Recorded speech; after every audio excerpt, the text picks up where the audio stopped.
ಕನ್ನಡಿಗರಿಗೆ ನಮಸ್ಕಾರ. ನೀವು ನೋಡ್ತಾ ಇದ್ದೀರಾ ಬಿಬಿ ನ್ಯೂಸ್ ಕನ್ನಡ. ನಾನು ಪುವನ. ಉತ್ತರ ಕನ್ನಡ ಜಿಲ್ಲೆಯ ಸಿದ್ದಾಪುರ ತಾಲೂಕಿನ ಅವರಗುಪ್ಪದಲ್ಲಿ ಅಕ್ರಮ ಸಂಬಂಧದ ವಿಚಾರವಾಗಿ ನಡೆದ ಗಲಾಟೆ ಈಗ ಕೊಹ್ಲಿಯಲ್ಲಿ ಅಂತ್ಯವಾಗಿದೆ.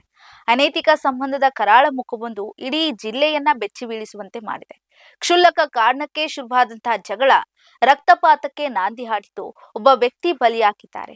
ಈ ಘಟನೆಯು ಕೌಟುಂಬಿಕ ಕಲಹ ಮತ್ತು ಅಕ್ರಮ ಸಂಬಂಧಗಳಿಗೆ ಹೇಗೆ ದಾರುಣ ಅಂತ್ಯ ಕಾಣುತ್ತವೆ ಎಂಬುದಕ್ಕೆ ಸಾಕ್ಷಿಯಾಗಿದೆ. ಈ ಘಟನೆಯ ಹಿನ್ನೆಲೆಯನ್ನ ನೋಡುವುದಾದ್ರೆ, ಅವರಗುಪ್ಪದ ನಿವಾಸಿ ಸುಚಿತ್ರಾ ಎಂಬಾಕೆ ಜ್ಯೋತಿಷಿ ಕಮಲಾಕರ್ ಭಟ್ ಎಂಬುವರ ಜೊತೆ ಅಕ್ರಮ ಸಂಬಂಧ ಹೊಂದಿದ್ದಳು ಎನ್ನಲಾಗ್ತಾ ಇದೆ. ಈ ವಿಚಾರ ಸುಚಿತ್ರಾಳ ಮಗಳಿಗೆ ತಿಳಿದು ಗೊತ್ತಾಗುತ್ತೆ.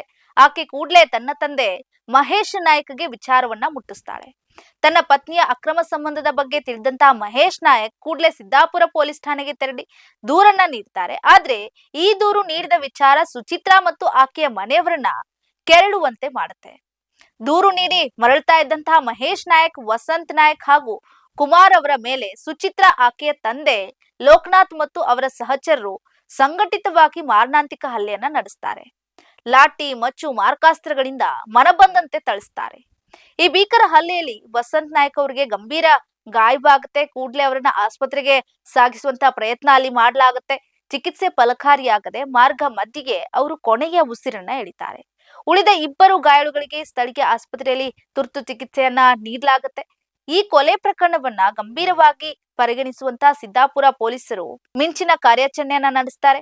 ಪ್ರಕರಣಕ್ಕೆ ಸಂಬಂಧಿಸಿದಂತೆ ಜ್ಯೋತಿಷಿ ಕಮಲಾಕರ್ ಭಟ್, ಪ್ರೇಯಸಿ ಸುಚಿತ್ರಾ, ಆಕೆಯ ತಂದೆ ಲೋಕನಾಥ್ ಸೇರಿದಂತೆ ಒಟ್ಟು 7 ಮಂದಿ ಆರೋಪಿಗಳನ್ನ ಪೊಲೀಸರು ವಶಕ್ಕೆ ಪಡಿತಾರೆ. ಅಕ್ರಮ ಸಂಬಂಧದ ಕಿಚ್ಚು ಒಂದು ಕುಟುಂಬವನ್ನ ಬೀದಿಗೆ ತಂದಿತು. ಗ್ರಾಮದಲ್ಲಿ ಈಗ ಉದ್ವಿಗ್ನ ವಾತಾವರಣ ನಿರ್ಮಾಣವಾಗಿದೆ. ಪೊಲೀಸರು ತನಿಖೆನ ಚುರುಕುಗೊಳಿಸಿದ್ದು ಘಟನೆ ಹಿಂದಿರುವಂತಹ ಮತ್ತಷ್ಟು ಕರಾಳ ಸತ್ಯಗಳು ಹೊರಬರಬೇಕಿದೆ. ಇದಾಗಿತ್ತು ಇವತ್ತಿನ ಸುದ್ದಿ ವಿಶೇಷ. ಸಮಗ್ರ ಸುದ್ದಿಗಳಿಗಾಗಿ ಸದಾ ಗಮನಿಸಿ ಬಿಬಿ ನ್ಯೂಸ್ ಕನ್ನಡ. ಇದು ಕನ್ನಡಿಗರ ಪ್ರತಿಧ್ವನಿ.